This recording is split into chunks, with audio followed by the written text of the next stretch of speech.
Ciao, sono Samantha. Qualche anno fa a Villa Puricelli abbiamo ragionato sull'importanza del patrimonio di piccole e grandi storie che apparteneva a ciascuno dei nostri anziani, degli anziani ospiti di questa struttura divisa tra casa albergo e residenza sanitaria assistenziale che si trova a Bodio Lomnago.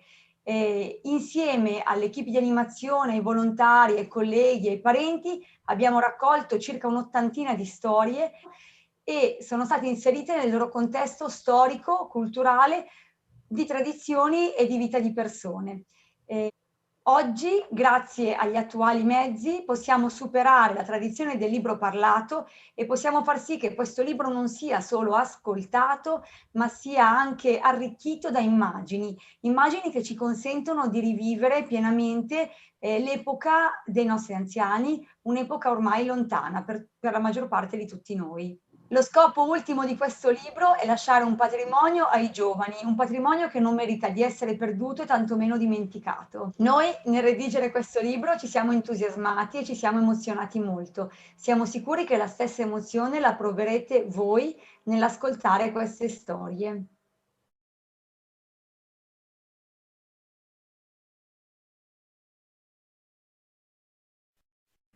Silvana fu un'alpinista decisamente notevole, infatti scalò la cima Tosa del Brenta, che è una delle cime più difficili delle Dolomiti del Brenta, e inoltre attraversò con gli sci il ghiacciaio del Monte Rosa, per cui fu un'alpinista veramente completa, ma ciò nonostante, magari forse proprio per questo, seppe anche apprezzare molto la letteratura, entrando in contatto anche con diversi poeti. Uno di questi fu la poetessa Ada Merini. Entrarono talmente in amicizia che ebbe da lei dedicata addirittura la poesia a lettere. Ada Merini fu una poetessa e scrittrice milanese. Ebbe una vita molto travagliata. La sua produzione letteraria fu molto prolifica e molto letta e eseguita tutt'oggi. La mia era una famiglia benestante e a 10 anni, con mia madre e una guida, sono salita sulla cima tosa del Brenta. Poi, con il capocordata Antonio Manzi, ho attraversato con gli sci il Monte Rosa. Mi sono laureata in lettere con una tesi sullo scrittore russo Lermontov. Una mia alunna alle scuole medie è stata Alda Merini. Ho intuito la sua predisposizione letteraria e l'ho incoraggiata a scrivere. Ho presentato io i suoi libri e la poesia Lettere della Merini è dedicata a me. Ho viaggiato molto e sono convinta che il miglior paese è l'Italia.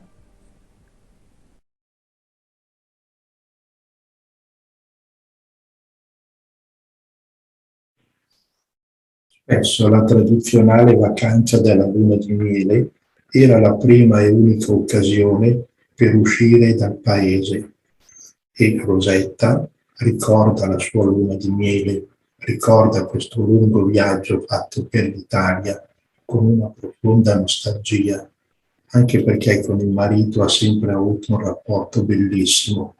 Ovviamente non sono mancati bisticci, litigi, ma sono stati tutti superati grazie a questo loro grande amore che in lei era sorto già a 21 anni, il vero amore a prima vista. Mi sono sposata a 21 anni. Ho conosciuto il mio futuro marito ad una festicciola.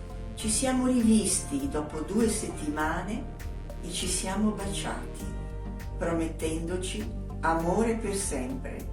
Vero colpo di fulmine. Ho fatto un bel viaggio di nozze a Firenze e a Napoli, anche sulla costa amalfitana.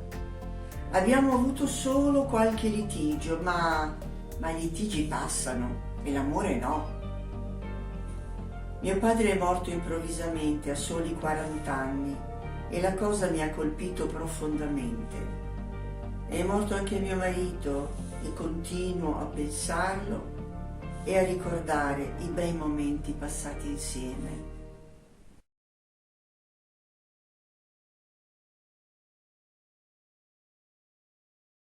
L'eutanasia, dal greco buona morte, in Italia è una pratica ancora illegale, mentre ammessa in alcuni stati esteri.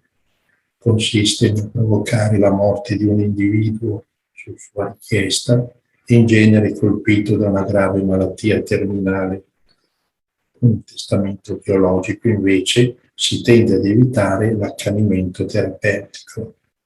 Ora Rosa è molto ammalata, è molto sofferente e ha un grande desiderio di altruismo.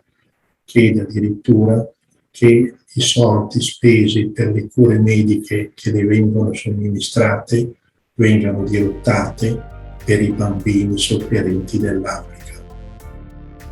Studiando le serali con grandi sacrifici, mi sono diplomata infermiera perché ho sempre desiderato aiutare gli altri. Ho lavorato sempre in ospedali o nelle ditte dove c'era bisogno di me. Ricordo un bimbo malato che desiderava andare in Africa per aiutare gli altri bimbi. Chissà se è realizzato poi il suo sogno. Se ci fosse l'eutanasia, tutti i soldi che vengono spesi in medicine e macchine per tenerli in vita potrebbero essere meglio usati per aiutare i bambini che in Africa muoiono di fame. A me la morte non fa paura.